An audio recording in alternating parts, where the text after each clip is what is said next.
अस्सलामुअलैकुम नाज़रीन, इस वक्त अहम खबर से आपको आगाह करते चलें। इस्लामाबाद में दोबारा से कंटेनर लगाकर रास्ते ब्लॉक कर दिए गए।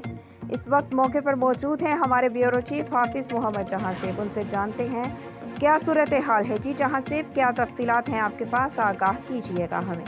फैज़ाबाद के करीब ये सारे कंटेनर्स लगाए गए हैं। ये फैज़ाबाद की एक इंट्रेंस है जो बंद की गई है। ये 6 रोड है जो आप देख सकते हैं, और ये इसके साथ ही ईरान रोड है। तो हर इंट्रेंस को इसी तरीके से ब्लॉकेज किया गया है। अभी बाइक्स वगैरह आप देख सकते हैं, ये बाइक्स गुजर रहे हैं, थोड़ा थोड़ा रास्ता इन्होंने खोला हुआ है।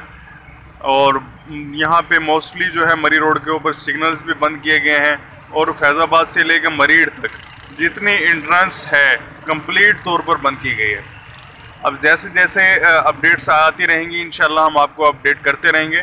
प्रेस कॉन्फ्रेंस क्या होती है हुकूमत की तरफ से, और जिन लोगों ने धरना देना है, जिन लोगों ने एहतजाज करना है, उनकी तरफ से क्या लाहे अमल आता है। तो जो अपडेट्स आती रहेंगी हम आपको आगाह करते रहेंगे। आप देखते रहें फास्ट न्यूज़ अपडेट्स।